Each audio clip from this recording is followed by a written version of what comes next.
o sino das notificações. Rabino afirma que Jesus não é Deus. A resposta do doutor, olha só, doutor Tassos Licurgo vai te surpreender. Programa Debates, estamos aqui vendo esse corte no próprio canal do doutor Tassos Licurgo.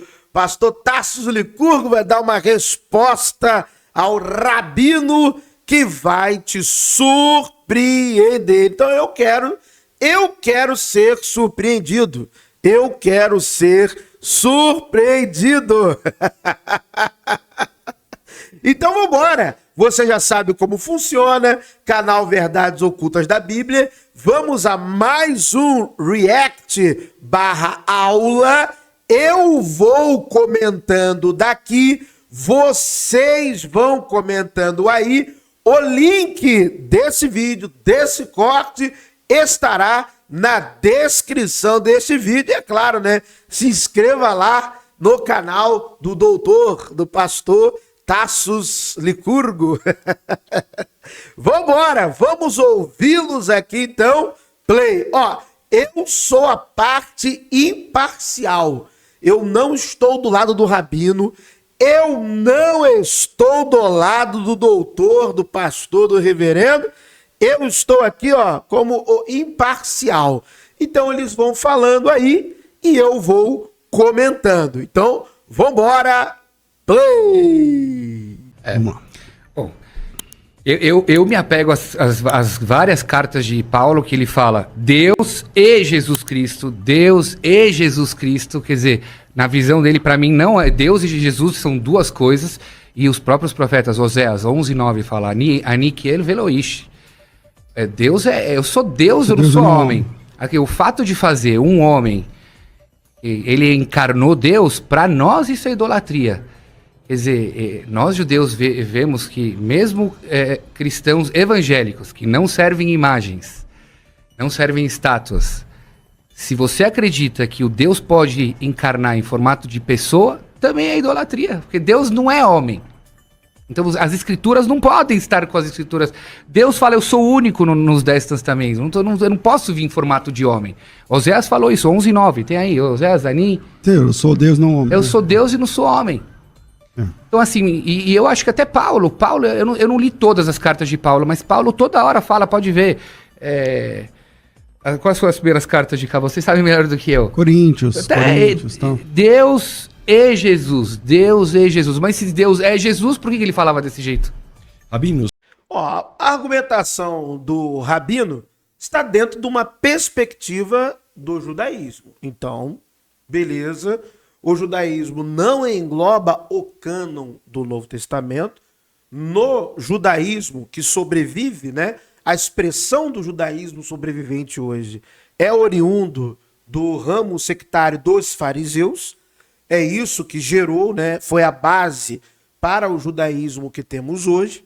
Se nós olharmos a tradição judaica como um todo, todas as expressões de judaísmos que existiam no passado, né, Israel, Palestina do século I da Era Comum, nós teremos percepções messiânicas, visões de Messias, no plural, de fato, não era um único Messias.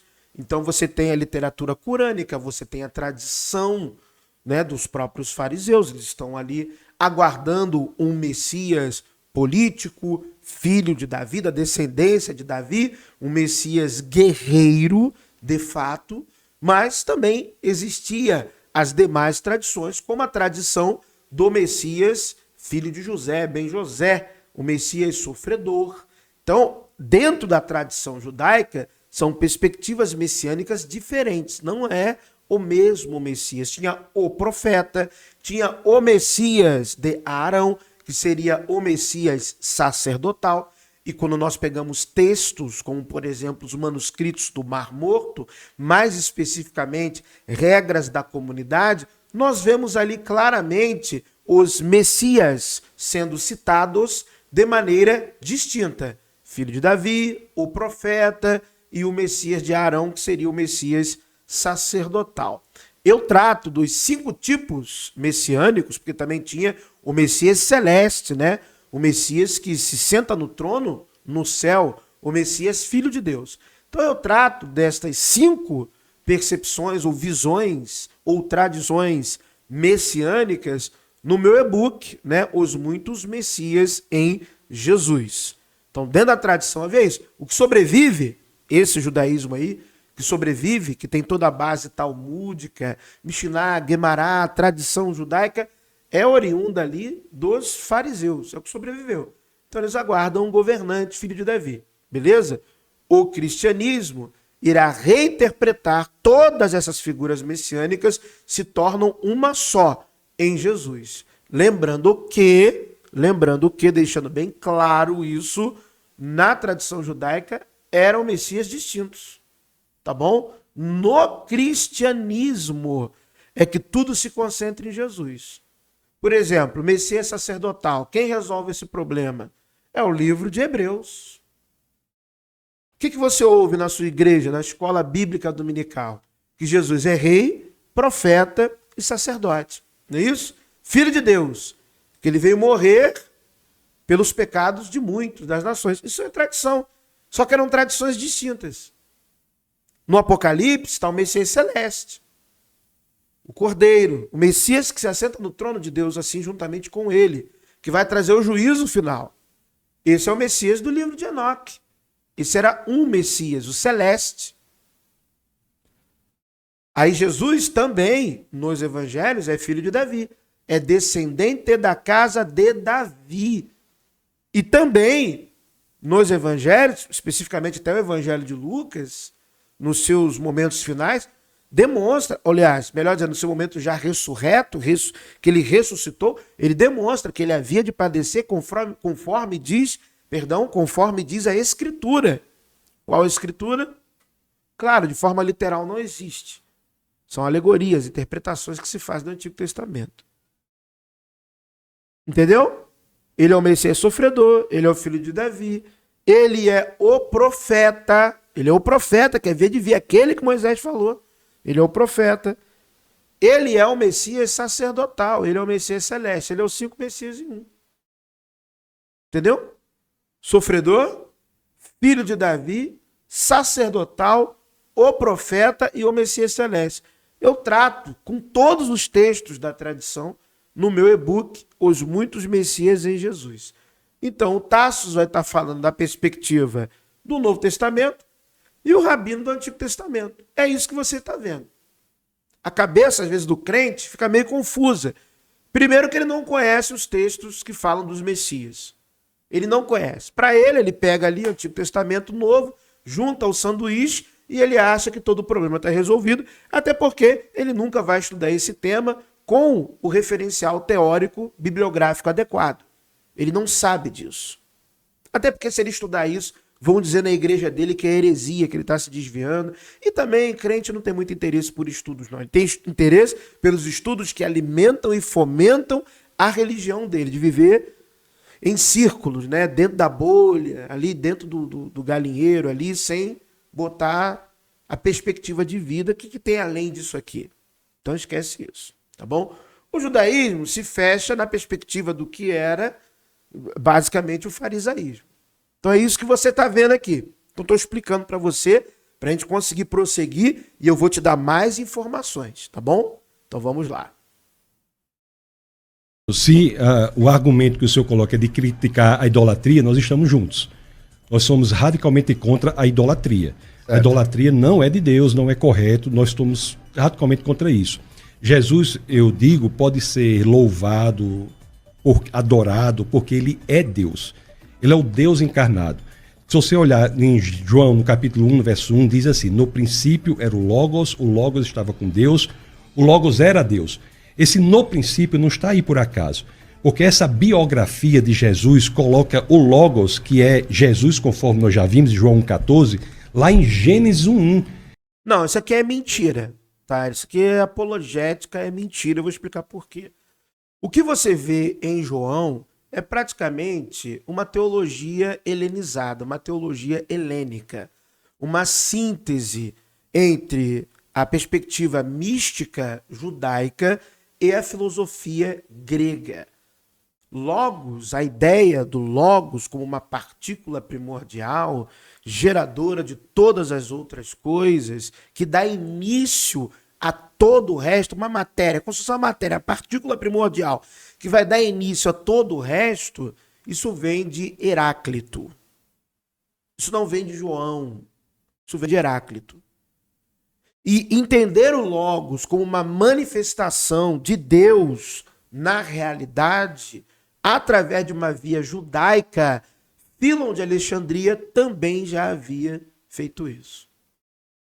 Então o que você está vendo em João, elevado a Jesus, elevado ao Messias celeste, é uma fusão teológica, um sincretismo teológico entre aquele pensamento judaico já helenizado, pensamento helênico, aquela mistura de mística judaica e filosofia grega.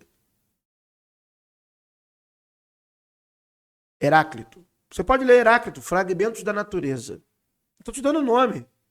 Tem um livro bom, em português, do professor Alexandre Costa. O nome dele é Alexandre Costa. E ele explica tudo que sobrou de Heráclito, ele explica. Então leia esse livro, estude essa obra, leia, também tem uma obra, o Logos em Fílon de Alexandria. É uma, se eu não me engano, é uma tese de doutorado muito bem escrita, explicando o Logos nos textos de Fílon. E para quem é membro do canal, eu tenho estas duas obras completas e você pode ler também e estudar e se aprofundar e não mais ser enganado. E lembrando também que o mais adequado na tradução do Gênesis seria em princípio. Então, não no princípio, em princípio. Então, juntar esse no princípio de João com o no princípio que está na tradução do Gênesis é uma retórica evangélica mesmo, apologética. Porque, na verdade, se formos, aos termos das línguas maternas, dos textos, o hebraico, massorético e ali o grego koiné, um está falando em princípio, o outro está falando no princípio.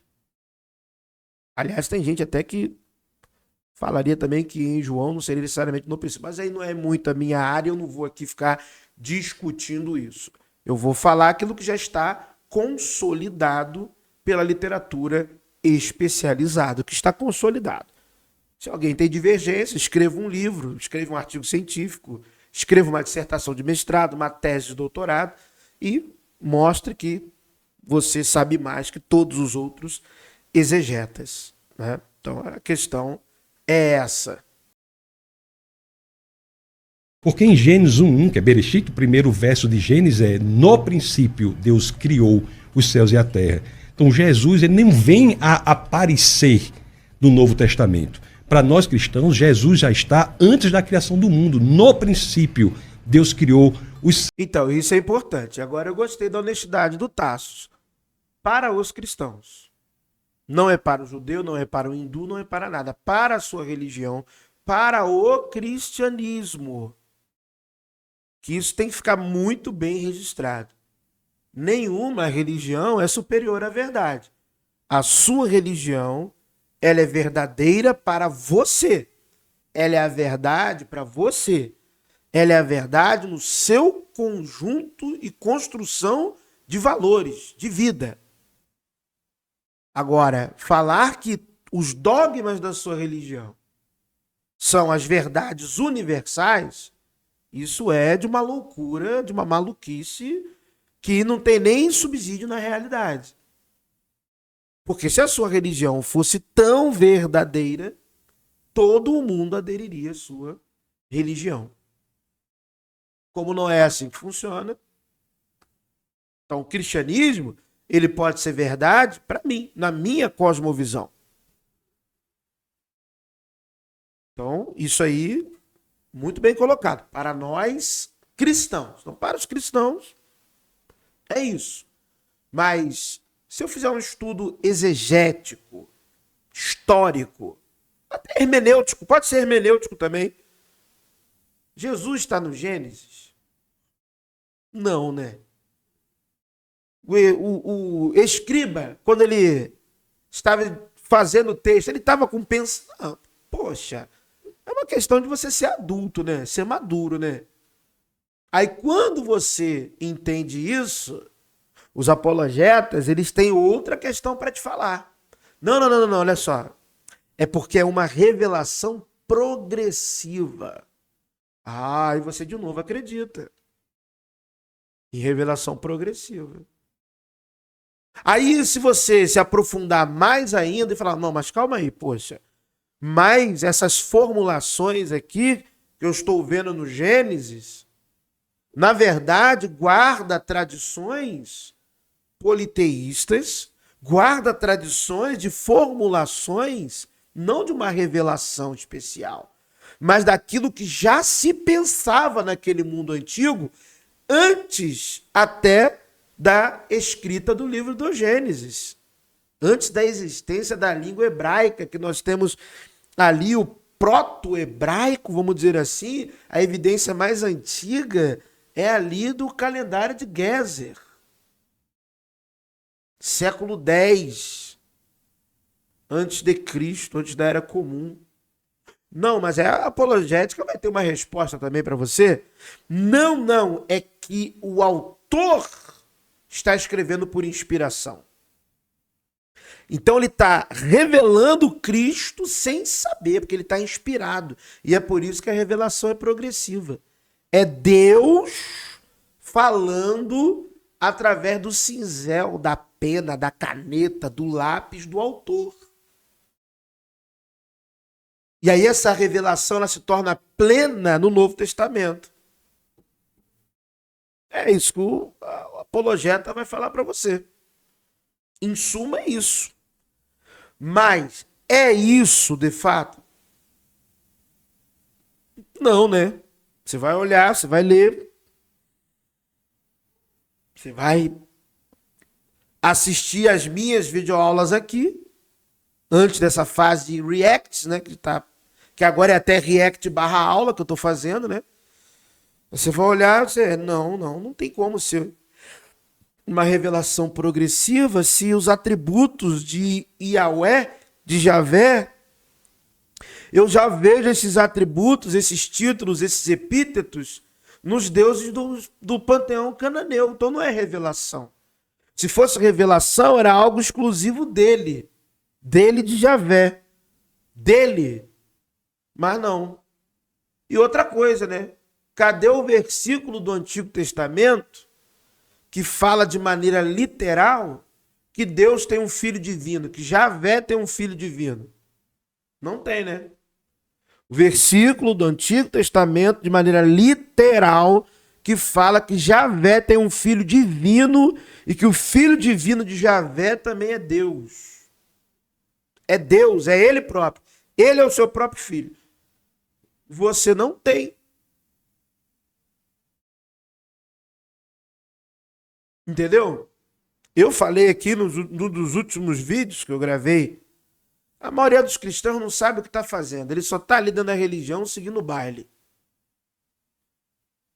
Se eu saísse na rua, igual às vezes o Jason aí sai na rua, outros já saíram na rua também, fazendo essa pergunta, ninguém ia responder porque não tem. Eles aceitam a teologia no lugar do texto, da letra do texto. E querem criticar os católicos que falam que a tradição está acima da Bíblia. Não é estranho isso? Complicado, hein? Fiz um desafio no Pix. 5 mil no Pix. Até agora ninguém respondeu. Teve um aí que gravou vídeo. Foi uma diversão. Foi maravilhoso. Grava mais. Tá lá na aba Comunidade Desafio. R$5.000 no Pix. 5 mil reais no Pix é vitória. Para quem achar o versículo no Antigo Testamento que fala de maneira literal, que Javé tem um filho divino, ó, Javé tem um filho divino, queria encarnar, vir ao mundo, morrer, depois de 3 dias ressuscitar. Porque eu li lá o texto de Lucas, o Jesus lá dizendo lá para os discípulos, conforme está escrito. Escrito onde? E até agora, nada. Eu já demonstrei categoricamente em um vídeo aqui, eu até coloquei para o nosso amigo, ele pediu para eu... Qual vídeo? Eu fui lá, procurei o vídeo de novo, coloquei no link para ele, comentário. Falei, esse vídeo aqui, meu amigo, em que eu mostrei um texto em que Jesus fala conforme diz a Escritura, e não é o Antigo Testamento. Eu mostrei a Escritura que Jesus estava dizendo, literalmente. Falei, então isso aqui para Jesus era Escritura. Porque ele está dizendo conforme diz a Escritura. Pelo menos no cinzel, na pena do escriba, está isso. Jesus dizendo, conforme diz a Escritura. Rios de água viva correrão de dentro de você, conforme diz a Escritura. Aí você vai no Antigo Testamento, não tem isso. Aí eu vou no texto que tem, mostra. É esse aqui, olha aqui onde está. Então, para esse Cristo aqui, desse texto, isso aqui é Escritura. Fiz o vídeo. Aí o amigo até comentou. Realmente, aí fica difícil, porque realmente esse aí que é o texto. É essa Escritura que está dizendo isso. Não está no Antigo Testamento. Então, assim, é o que eu falei. A maioria deles não sabe nem o que está seguindo, só está seguindo. Mas o pai aqui, eu esclareço, eu não estou interessado em descredibilizar a religião, texto sagrado, seja a Bíblia, Corão, que eu já mostrei um monte de coisas aqui também. Claro, não mediante a Bíblia, muito maior o universo de coisas que eu já disse da própria Bíblia em relação ao Corão, foram pouquíssimas coisas, mas eu demonstrei aqui. Eu não estou interessado em descredibilizar texto sagrado, religião ou divindade. Eu quero a verdade. E a verdade tem preço. A verdade tem preço. Porque não adianta você construir sua perspectiva em cima de um castelinho de areia. E aí assiste meu vídeo e fica com raiva, não. Porque eu vou para saber a verdade. E se eu tiver que escancarar, mostrar, é isso aqui, eu vou fazer 10.000 vezes, 1 milhão de vezes, enquanto eu estiver aqui na plataforma. Eu não quero saber de rabino, não quero saber de pastor, eu quero a verdade. Não me importa qual é a religião, credo, a crença. E eu vou falar, eu vou dar o texto, eu vou dar o livro, eu vou fazer o vídeo. Sim, foi o que eu mostrei. Rios de água viva. Eu mostrei o pergaminho dos manuscritos do Mar Morto que diz isso, que você está aí curioso, se coçando. Depois procura aqui no canal. Complicado? Não acho complicado, não. Quem quer a verdade não tem medo. Eu não tenho medo. Eu quero a verdade. Seja ela qual for, me fale a verdade. Eu sou ficcionado na verdade. Eu quero a verdade. Manda que eu quero. E se tiver que falar sobre ela, eu falo sobre ela também, sem problema nenhum. Eu não tenho problema nenhum com isso. Nenhum. Agora, quem tem, fazer o quê? Céus e a terra. Então, a encarnação de Jesus, o nascimento de Jesus, é diferente de todos os nascimentos de todas as demais pessoas. Porque Jesus não passa a existir na concepção. Ele existe antes da criação do universo. E por isso que idolatrar, adorar, louvar Jesus não é idolatria. Porque Jesus é o Deus encarnado. Então vamos fazer essa distinção, né? Ah, tá bom. Mas eu queria que você me explicasse um fenômeno. Existe um fenômeno. Antes do rabino falar, o próprio pai da igreja, Epifânio de Salamina, eu adoro dar um exemplo de Epifânio de Salamina, Panarion, livro 3, Eu adoro, eu amo. Eu amo dar essa referência. Tem outras, mas essas aqui são maravilhosas. Por isso que eu fico as repetindo. Mas além das de Epifânio, eu posso trazer outras também. Mas Epifânio, ele mesmo escrevendo sua obra Panarion, livro 3, ele vai falar que no Egito existia o culto, em Alexandria, existia o culto à Virgem Coré, que dava a luz ao seu filho Aeon. Essa história de um filho divino nascendo de uma virgem, essa mitologia já existia. Estou falando, claro, Epifânio, ele escreve falando que os pagãos, né, que eles estão lá errados, eles adoram de maneira errada e que o cristianismo está certo. Mas ele reconhece, olha, tem um culto lá em Alexandria que já fazia isso já. Em Petra havia o culto à Virgem Caba. Ou Caba, do qual dela nascia o Filho Divino, do Chara. Epifânio de Salamina, Panarion, livro 3. Claro, Epifânio está ali criticando, eles adoram coisas falsas, eles não adoram a verdade. Obviamente ele está criticando, mas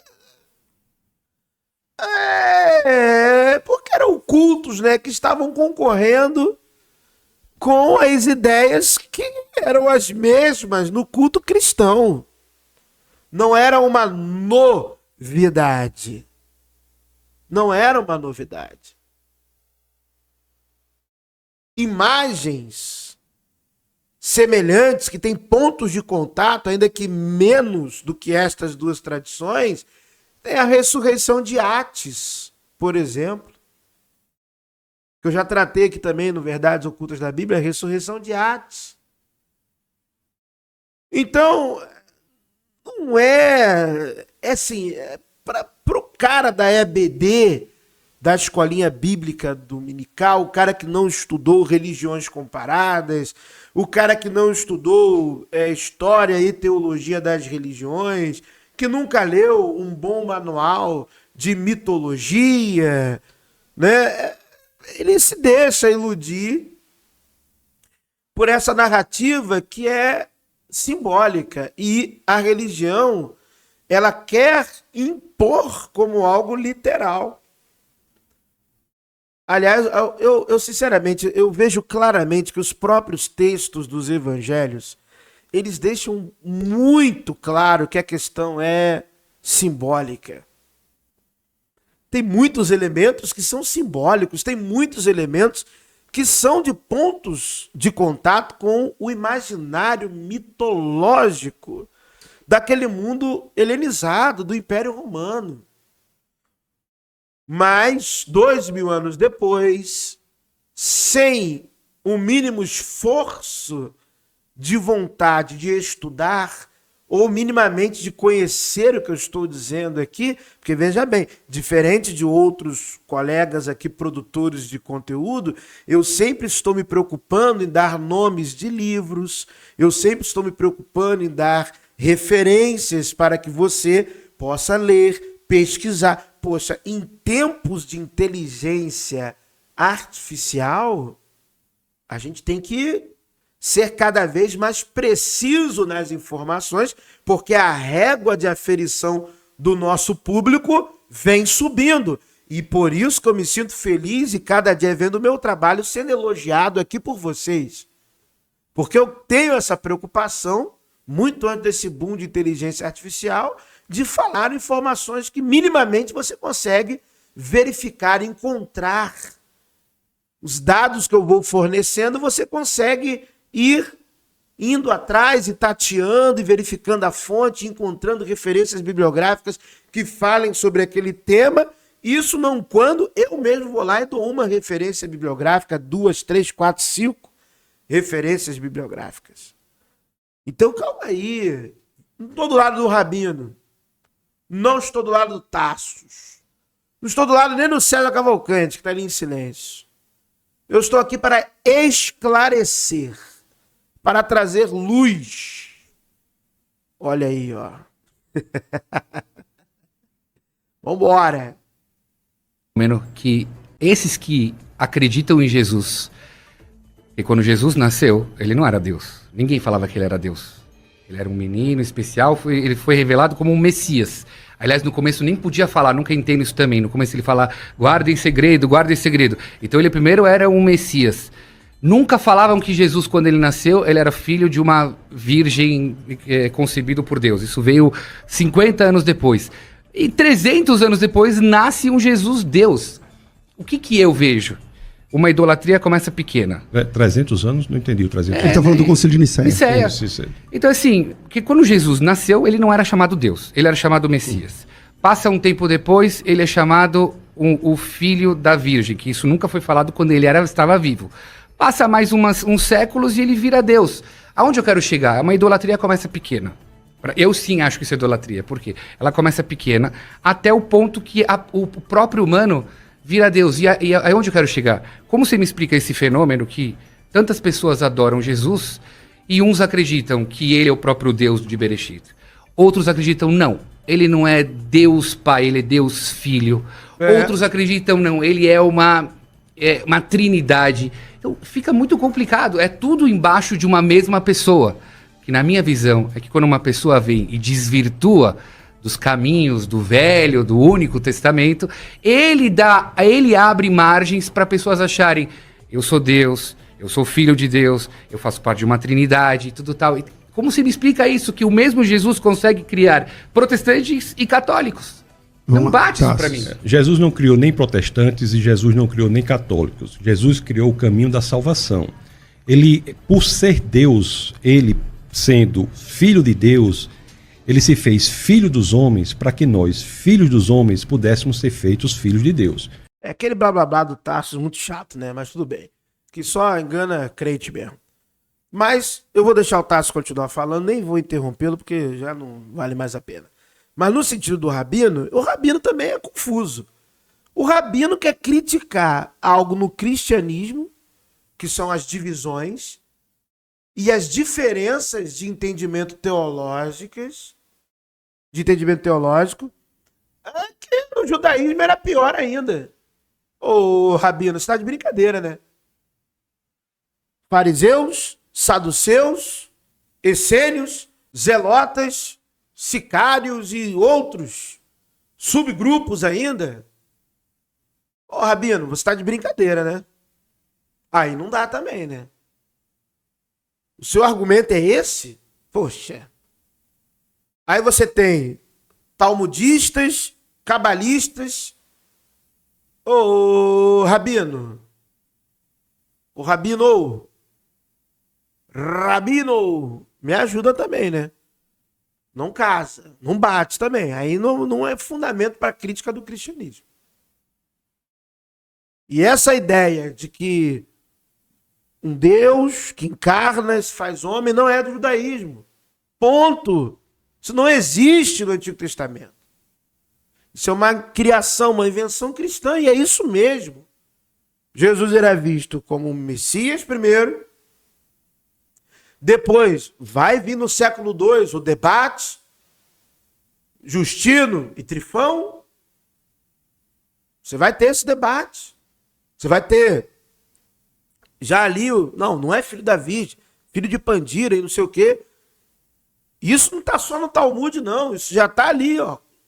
Dialogando ali, ó. Em Orígenes contra Celso. Esse debate toma esses contornos aí também, mas não, é filho do soldado, ó, né? Nasceu da Virgem, não, nós sabemos. Nós sabemos que essa leitura de nascimento virginal é uma leitura, é uma lente hermenêutica oriunda da Septuaginta. Isaías 7,14, você pega o contexto, não é profecia para anos depois, não é profecia para Maria e para Jesus. Não adianta querer debater, almar, betular, se você ler o próprio contexto. Tem um contexto aquilo ali. E é dito coisas acerca do menino que vai nascer para aquele contexto. E o menino é o próximo rei. É absurdo o que o cristianismo fez. É covarde. Porque hoje, com todo o instrumental científico exegético que nós temos, a gente continuar perpetuando isso sem dizer, isso aqui é uma alegoria. Isso aqui é um midrash que o evangelista está fazendo. É uma alegoria. O contexto original não fala disso. Hoje nós não temos somente Septuaginta e texto massorético. A gente tem também o próprio Antigo Testamento, o rolo do pergaminho do profeta Isaías, manuscritos do Mar Morto. Hoje nós temos uma elucidação maior do contexto histórico. E nós sabemos que os essênios também faziam muito isso. Pegar textos e comentar, fazendo alegorias, dizendo que coisas, por exemplo, que comentário de Abacuque, eles traduzindo como se fosse para a própria comunidade deles. Os essênios já faziam isso. Comentando Abacuque como se coisas que tivessem ali pertinente àquele momento em que o profeta viveu e profetizou, que tinha um contexto próprio, os essênios estavam trazendo ali para a realidade deles, fazendo alegoria, midrash. O escritor do Novo Testamento faz a mesma coisa. Por que não fala a verdade? Então, assim, é por isso que eu falei antes, que olha, já conheço, vai ficar aí nessa e não vai dizer nada. Minha opinião pessoal, isso é uma covardia. Eu acho que as pessoas, se ela perguntar, você tem que falar a verdade para ela. E eu, como alguém que falo para outras pessoas, se eu estou utilizando ali o livro como uma ferramenta, como um instrumento de fé, é em prol da melhoria das pessoas. Então eu vou buscar formulações e conclusões, intuições, inspirações a partir daquele texto que vão de encontro ao benefício do outro, e não de ficar de blá blá blá, de historinha, falando de coisas que eu já sei que não é bem aquilo ali. E que muito pelo contrário, que quando eu falo realmente o que é, há um ganho intelectual por parte de quem me ouve. Quem me ouve tem um ganho intelectual, tem uma elevação intelectual, de consciência, elevação ética, elevação moral. E é por isso que eu não sou dessa geração. Eu pego e falo o que é, porque eu vejo os efeitos que a verdade, sem nenhum tipo de chacota, sem nenhum tipo de viés politizador ou ideológico, a verdade pela verdade. Eu sei o que ela produz. E até ainda que haja um viés provocado, eu aviso antes. Olha, se você se aprofunda nas coisas que eu me aprofundo, se você estuda da maneira como eu estudo, ou você tem dois caminhos no final. Ou você vai se tornar ateu, ou você vai se tornar um iniciado. Eu falo abertamente. Agora, ficar de popopó, de pipiqui em religião, você não vai ficar, você não vai aguentar mais ouvir bobagem. Você não vai aguentar mais ficar de carochinha. Porque você se aprofundou, você se elevou, você cresceu. Eu estou te colocando num outro patamar. Quanta gente aqui no VOB eu coloquei em outro patamar. Levei para um outro estágio de vida, de mente, de tudo. Justamente por essa premissa. Falar a verdade. A verdade importa, sim. Dar os dados. Ó, o dado é esse, é esse. Isso é o dado. O dado. Está aqui a informação. Olha como é que eu vou falando. Ó, comentário de Abacuque, manuscrito do Mar Morto. Olha, o contexto diz isso. Olha, vê aquilo outro. Aí você vai pegar, você vai ler o contexto. Você vai, pô, quero ver esse negócio. Comentário de Abacuque dos essênios, manuscritos do Mar Morto. Eu quero ver, quero ler. Milhares de pessoas já passaram por aqui e foi assim. E é assim que eu formei muitos colegas, formei amigos aqui. Eu não estou interessado em quem você vai seguir, quem você vai votar, que ideologia religiosa que você vai... Estou nem aí, eu quero te dar a verdade. Não é por isso que você gosta de mim? Porque eu pego aqui, é a verdade, por ela mesma. Aí o que você vai concluir a partir daí, eu nem me intrometo. Quero ver você bem com a verdade. Então, na teologia cristã, é tão importante o fato dele ser Deus quanto o fato dele ser homem. Ele ingressou no mundo, tabernaculou entre nós, encarnou e veio a residir, morar entre nós como homem para que pudesse, executando de maneira plena o que Gênesis 3:21, que começou ali, e também tudo mais, né? Você vai pegar Levítico 16 e todos os elementos sacrificiais que o judeu tanto praticou, ele veio para realizar isso de forma plena. Lá em Êxodo, no capítulo 6, no verso 6 e 7, que é muito caro para o judeu, há 4 promessas ali. A primeira promessa é libertar das cargas da escravidão do Egito. A segunda promessa é libertar da própria escravidão. A terceira promessa, ele usa o verbo Gaal, que é um dos verbos mais relevantes e importantes das Escrituras. Belíssimo verbo, né, usado muito no livro de Ruth, que diz, vos resgatarei. Isso lá para Moisés em Êxodo, mas vos resgatarei com braço estendido na cruz, em poderosos atos de julgamento. Então veja que já para Moisés... Meu pai do céu, ele jogou Jesus no Êxodo. Ele jogou cruz no Êxodo. O livramento do Êxodo, de acordo com a narrativa do Êxodo, é exclusiva de Javé. Não tem cruz, não tem nada. É o Deus do clima, é o Deus do tempo, como eram os deuses do Antigo Oriente Próximo. É o Deus que intervém na natureza, como Baal, nos textos ugaríticos. Você sabia que nos textos ugaríticos, Baal abre o mar? Eu já fiz vídeo aqui mostrando isso. No ciclo, aqui, ó, olha só, estou dando informação. Ciclo de Baal e Ian. Tem um livro de Mark S. Smith, ah, não sei pronunciar. O Ciclo de Baal, volume 2. Tem o volume 1 e tem o volume 2. Mas vai no volume 2. Tem também o livro Religious Texts from Ugarit. Textos religiosos de Ugarit, segunda edição. Pega lá o KTU no ciclo de Baal e Ian. Baal, ele fende os mares, ele abre os mares, porque ele fende Ian. Então você está vendo o imaginário do escriba, que tinha essas concepções, porque era o mundo que ele estava inserido. Onde os deuses do clima, da tempestade, os deuses do tempo, eles tinham poder sobre o mar, sobre os ventos, sobre a chuva, sobre o clima. Ele tinha esse poder. Não tem a ver com graça, com cruz, com o Novo Testamento. Tem a ver com Deus que intervém no tempo, no clima, no mar.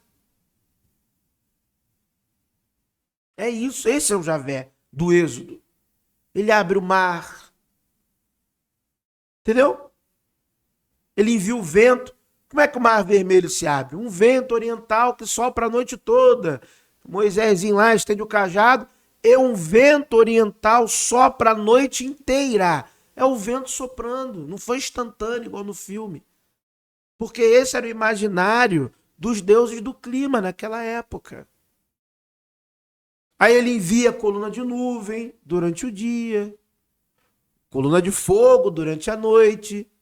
Ele se revela como uma nuvem, uma coluna de nuvem sobre o tabernáculo, uma fumaça, Tudo isso já existia. O escritor está reproduzindo fenômenos que são comuns àquele mundo antigo. Não é uma revelação especial ou progressiva. Ela é especial e inédita para você, 2000 anos depois. Para você que ela é inédita. Mas se você lesse os textos minimamente de Ugarit, você vê que não é tão inédito assim. Aliás, uma coisa que eu puxo a orelha de um monte de gente, né?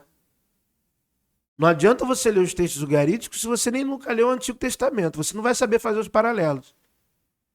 Você vai ler os textos de Ugarit, mas como você não leu, você não conhece de fato o Antigo Testamento, você não vai ir. Não, isso aqui tem Salmos. E não, isso aqui tem Josué.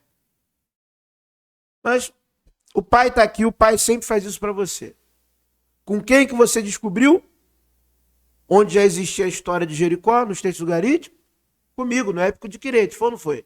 Eu abri o Épico de Quirete aqui e mostrei para você praticamente a mesma história. Com o pai. Você aprendeu comigo aqui. Tô mentindo? Ou tô falando a verdade? Foi comigo. O cerco da cidade de Jericó, semelhante ao cerco da cidade de Udum. Quem que mostrou pra você? Eu. De qual livro? Aquele livro. Paralelos? Isso aí. Paralelos do Antigo Testamento. Tá bom? Ó. Isso lá para Moisés em Êxodo, mas vos resgatarei com braço estendido na cruz, em poderosos atos de julgamento. Então veja que já para Moisés em Êxodo... Mas aonde tem cruz lá, né, lá em Êxodo? Em poderosos atos de julgamento, tem isso. Poderosos atos de juízo. Braço estendido, Na história da... Eu estou interpretando que é a cruz porque na história da humanidade, o evento em que houve o maior fato de julgamento, o maior elemento de julgamento da história da humanidade é a cruz, que é quando a linha da justiça cruza a linha do amor.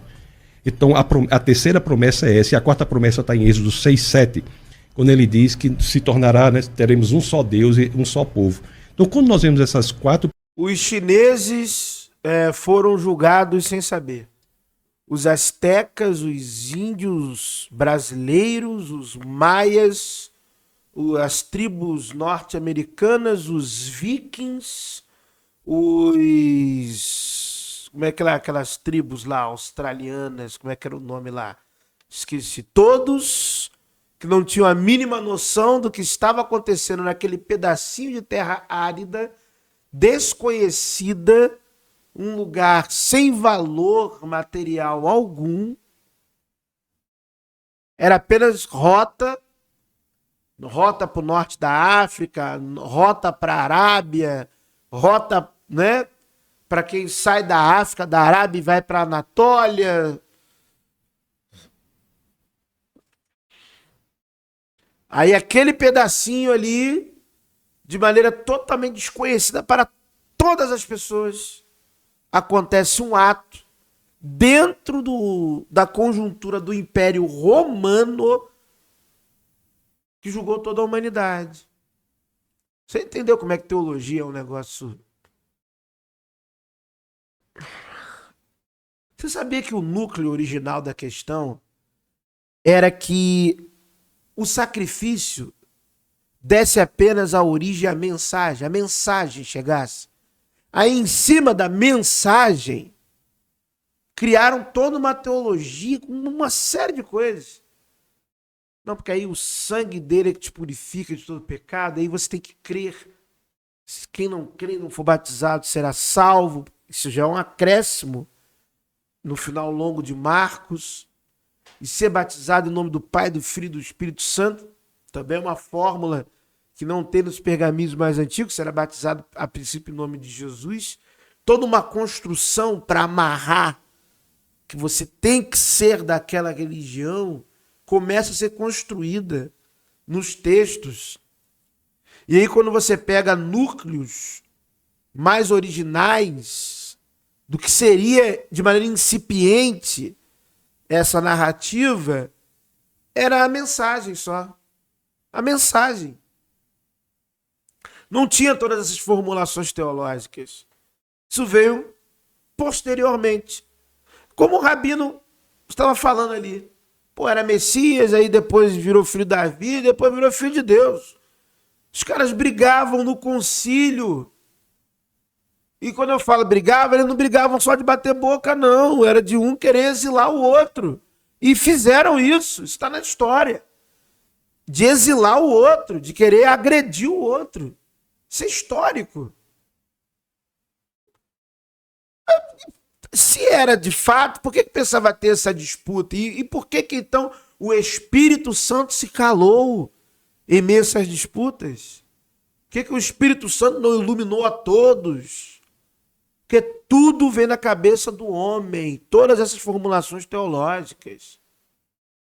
Tudo vem na cabeça deles. Entendeu? Promessas, Jesus, para cumprir essas promessas de forma plena, não que Deus não as tenha cumprido em Moisés, mas Deus as cumpriu de forma plena, profunda e bela em Jesus sendo homem.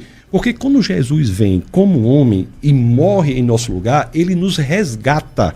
Ele nos resgata. Interessantemente, Rabino, isso é uma situação muito interessante, que ele não só resgata, como ele mantém a tradição da coleção Mishnah, no livro Pesaim, no capítulo 10, no verso 1, celebra o cumprimento de cada uma dessas promessas com um cálice. Então você tem no livro de Lucas, no Evangelho de Lucas, por exemplo, no capítulo 22, do verso 14 em diante, você tem a celebração da última Páscoa por Jesus, que foi o elemento que Jesus selecionou e escolheu para os últimos momentos da vida dele, foi celebrar a Páscoa e depois orar sozinho em Getsemane.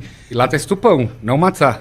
Mas você veja bem que lá em Lucas ele primeiro celebra com um vinho, um cálice de vinho, fazendo referência à primeira promessa, que é libertar não da escravidão, mas da... Não, mentira. Mentira. É mentira. O que acontece nos evangelhos, Lucas, João, aquela ceia, é o banquete messiânico exatamente como você vê reproduzido no manuscrito 1Q28A. Manuscrito dos Essênios. Banquete messiânico. Da maneira como é feita, primeiro o pão, depois o cálice, abençoa o pão, abençoa o fruto da vide, o vinho, o cálice, o suco da uva, com 12 homens escolhidos, seletos, discípulos. Era a maneira como os essênios diziam que tinha que acontecer. 1Q28A. Tem nada a ver com o que ela traz, com o que é o Êxodo. É uma ceia essênica, um banquete messiânico, adaptado naquela construção textual para os evangelhos. Porque Jesus, ele assume o lugar do Messias, diferente do banquete essênico, que aguardava-se uma manifestação do Messias, o sacerdotal, se eu não estou enganado, era o sacerdotal. Casa dos Essênios, vai lá que está lá. Tem esse vídeo lá. Casa dos Essênios, está lá o vídeo, eu li lá. Tem aqui também 3, 4 vídeos. 2 vídeos sobre a... 3 não. 2 vídeos sobre a ceia dos Essênios, os paralelos com os evangelhos. Eu estou dando pergaminho. 1Q28A, poxa, aí você tá... Também é 1QS. 1QS. Também é um outro nome desse pergaminho. Ou 1Q28A ou 1QS. Mano, eu tô te dando. Eu tô entregando pra você. Aí você quer demais, né? Você entendeu a diferença do conteúdo produzido por mim para outros conteúdos que supostamente fazem crítica bíblica? Eu não tenho problema em te dar minhas fontes, em te dar a fonte e dizer para você onde é. Tá ali, porque posso repetir? Você me dá essa licença? Eu quero a verdade. Eu não estou interessado em credibilizar ou descredibilizar a Bíblia, o Corão, Sutra. Entendeu? Não estou nem aí para isso. Eu quero a verdade. E se eu quero te passar a verdade, eu preciso que você vá lá e leia como eu li, para que nós possamos conversar acerca daquela verdade. E eu preciso que você pegue os versículos do Novo Testamento e que você coloque ao lado desses textos. Eu preciso que você veja o que os especialistas nisso falaram.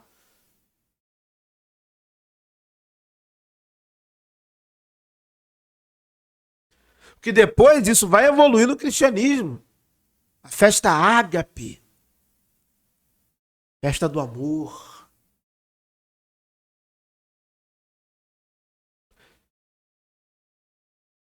Eu quero que você entenda. Mas como que o banquete messiânico aí aparece no Novo Testamento? celebrado com Jesus, se colocando como o Messias, porque ele toma o cálice, ele toma o pão e ele faz a bênção. E isso depois se torna um banquete com comidas. Como que isso acontece? Tem o meu e-book, Eucaristia, a origem da ceia. Tem esse e-book aqui, como tem esse e-book aqui, ó, os muitos Messias em Jesus. Olha o que eu estou entregando aqui no Verdades Ocultas da Bíblia. Olha o que eu estou entregando. Olha como que eu estou conduzindo. Olha só, a gente precisa lançar uma campanha para a gente bater 40 mil inscritos. A gente precisa dar mais celeridade ao nosso crescimento. Olha o trabalho, olha as informações, olha a dedicação que eu estou empenhando para te dizer a verdade. Vamos lá? Vamos avançar? Vamos nessa campanha? Então, ó, não deixe de dar o like aqui nesse vídeo, curtir, comentar, compartilhar. Vamos embora. Das cargas decorrentes da condição de escravo. Na segunda promessa, no segundo vinho, que é uma libertação muito mais profunda, que não é apenas libertar das cargas decorrentes da escravidão, mas libertar da própria servidão, da própria escravidão. Lá em Lucas registra Jesus dizendo: esse é o cálice da nova aliança. E a terceira promessa que Jesus consegue na cruz, que é Gaal. O que é Gaal? Cálice da nova aliança. Sabe quem falava isso? Isso mesmo. Os essênios. Exatamente. Jesus era essênio? Não. O Jesus dos evangelhos não era essênio, não. Não era, não. Tá bom? Deixando isso bem claro. Mas boa parte de suas doutrinas, estranhamente, nós encontramos nos manuscritos do Mar Morto. Boa parte da sua crítica, que durante anos, achava-se que era exclusivamente aos fariseus, sabemos que agora também, diversos ensinamentos que ele coloca em contraposição, era uma crítica ao que sentia nos essênios. É só você ler a literatura especializada. Tem um monte aqui no drive do canal. Tem uma pasta chamada Cura, com tudo que você possa imaginar. Todo tipo de livro, muitos livros em inglês, que você sabe que em português, infelizmente, não tem quase nada. Por isso que aqui é terra de cego. Aqui é terra de cego. Então quem tem um olho, vira rei.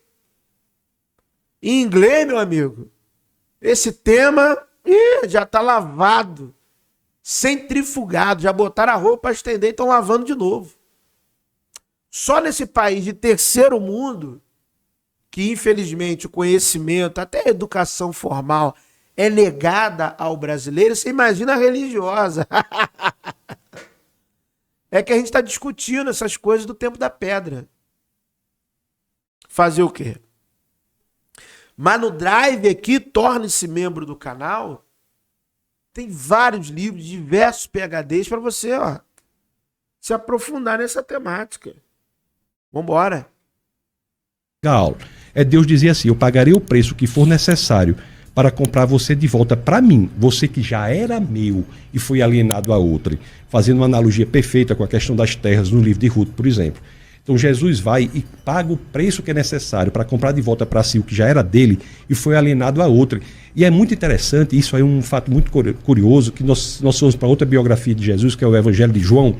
João, no capítulo 19, no verso 28, Jesus diz uma coisa lá nos últimos momentos da vida dele que eu nunca entendia, porque ele diz assim: para que as escrituras se cumprissem, Jesus disse: tenho sede. Ele podia até estar com sede mesmo, mas as escrituras não dizem que ele disse tenho sede porque estava com sede.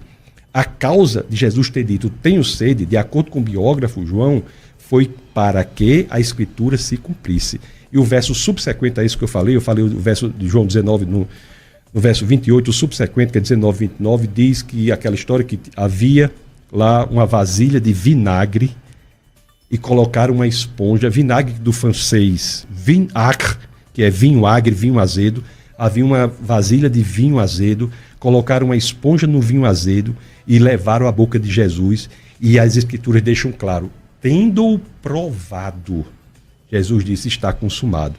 Então veja bem que não só na cruz. Tá, me mostra o versículo no Antigo Testamento que eu te dou 5 mil reais no Pix. Literal. Me mostra o versículo literal que o Messias estaria pendurado em uma cruz e ele diria, tenho sede. E dariam a ele vinagre. Literal. Literal. Versículo tal, estando o Messias crucificado, deram-lhe vinagre para que se cumprisse a escritura e ele dirá, tenho sede. Me mostra. 5 milão no Pix.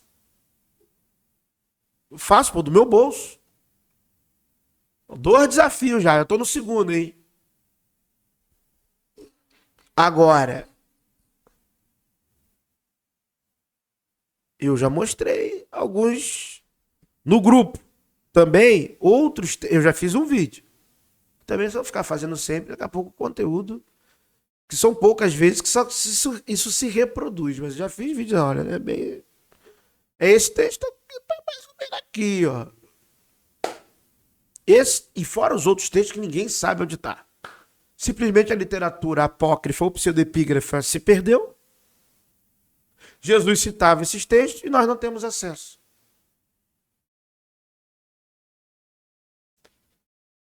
Então, assim, com todo respeito ao doutor Tassos, é muito bonito você somente reproduzir um discurso de maneira, vamos dizer assim, bem construído, o discurso adequado aos termos teológicos da sua religião.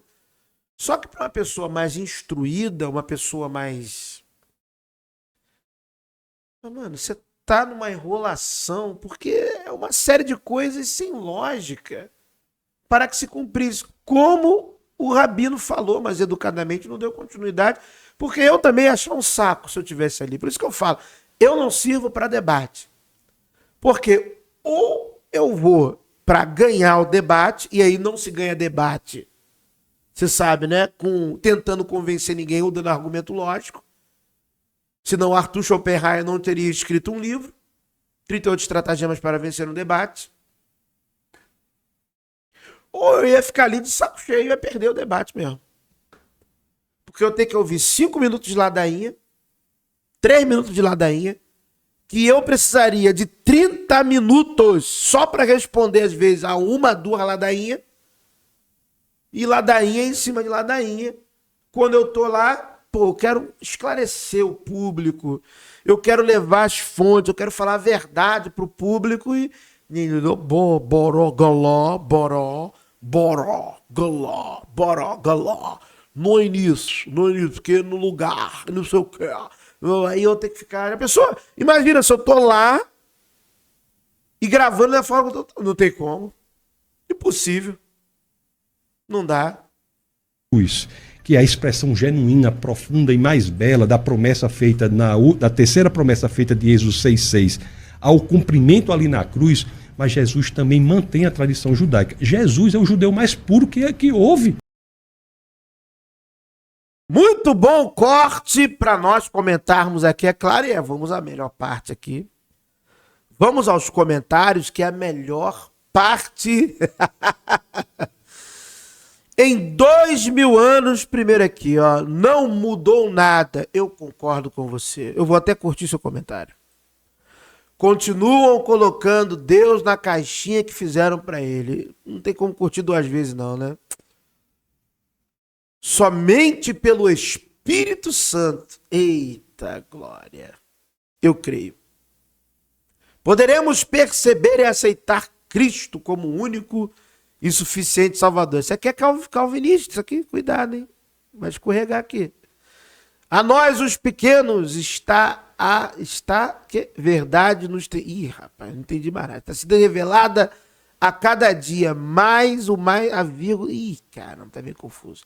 Aqueles que buscam evidências na ciência, na lei, não perceberão. Ih, aí quebra, né? Porque se eu não posso ter evidência do negócio, já não gostei, não vou curtir.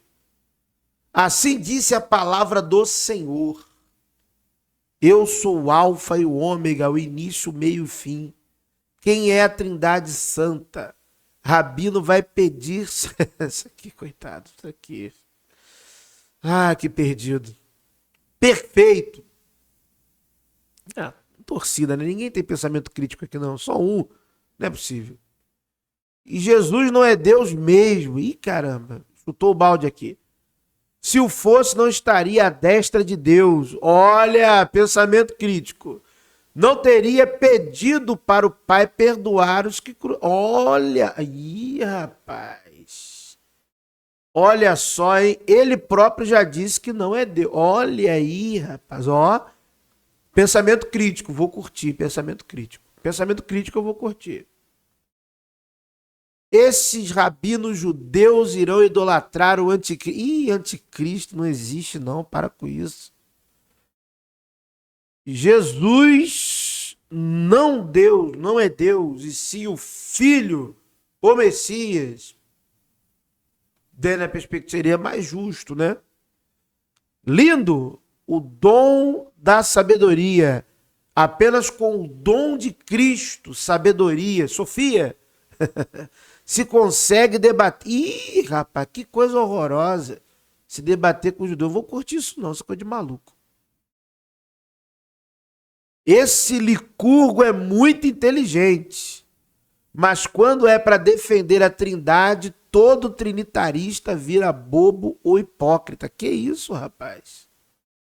Eita. No princípio, o Logos estava com Deus. Era Deus ou era um Deus? Aí o cara constrói aqui todo um argumento. Ih, rapaz, que doideira. Pai é pai, filho é filho. Jesus está à direita do Pai. Eu vou curtir esse comentário aqui, pensamento crítico. Deixe eles quebrarem a cara. Que isso? Olha só, é profético, não adianta. Lembram de quando Deus endureceu o coração?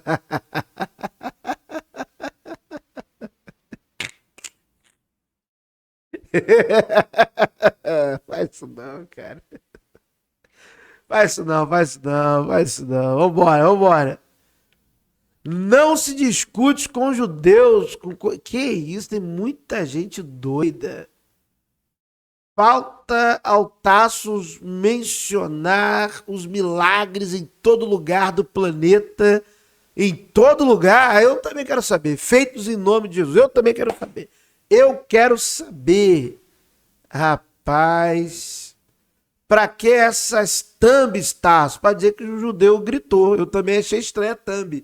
A thumb do vídeo dele colocou como se o Rabino estivesse gritando com ele. Eu também achei esquisito. Mas é o jogo, é a internet. Deixa eu ver. O Tasso lançou um curso aí também, né? Então a galera tá comentando que vai fazer o curso dele. Aí, tá vendo? Tá vendo? Ó, a galera vai fazer o curso do Tassos, hein?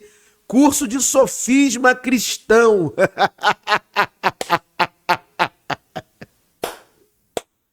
Ai, caramba!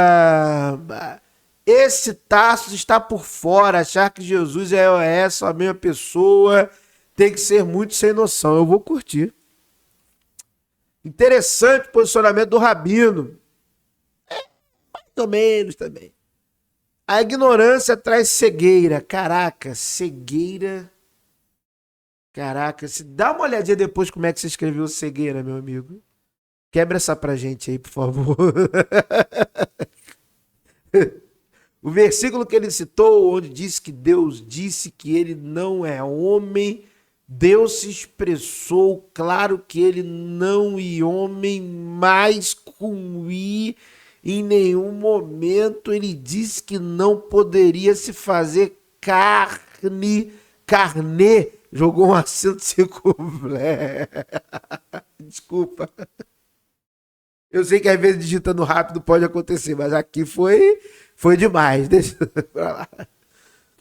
Você não respondeu as perguntas do Rabino apenas, mas vou curtir seu comentário. É exatamente isso. Isso é normal.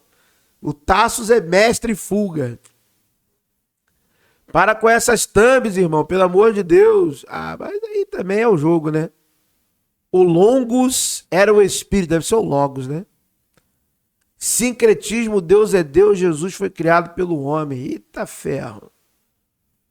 Complicado, a Bíblia tem passagens que parecem ficção, história infantil. Eu conto, vocês contam para ele. Jesus não é judeu, é chinês. Não, aí começou a zoeira. É isso aí, não dá. Começou a zoeira, olha só. Pelo amor de Deus, Jesus Cristo é Deus, ele orou 40 dias para quem?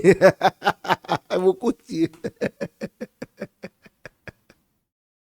Porque Cristo falou, porque me abandonou? Eu vou curtir. Ai, rapaz, Jesus não é Deus, é o Filho de Deus, sua primeira criação. Os crentes estão confusos. O negócio mas é complicado mesmo. Foi feito para ser confuso. Tem muitos comentários aqui, alguns bons, outros não tão bons, outros bacanas, mas é isso, minha rapaziada. Muito obrigado por terem assistido a mais esse vídeo. Link vai estar na descrição, tá? Do vídeo aí do Tassos. Claro, independente da discordância, se inscreva lá no canal do Tassos Licurgo. Que o verdadeiro Deus abençoe a todos. Se você não crê, não acredita em um Deus, meu amigo ateu, meu amigo agnóstico, eu desejo do fundo do meu coração que a sorte e a fortuna lhe acompanhe. But if I lay down and I play dead and I stay dead, maybe you'll get sick of being the monster out of my head, under my bed. Think you're something out of my nightmares, standing right there. But if I lay down and I play dead and I stay dead, then will you get bored of killing me? Silhouettes of you are like a taunt. Never really know just what you want. With you I don't ever feel calm. I can feel the sweat inside my palms. Play with me like cats and a string.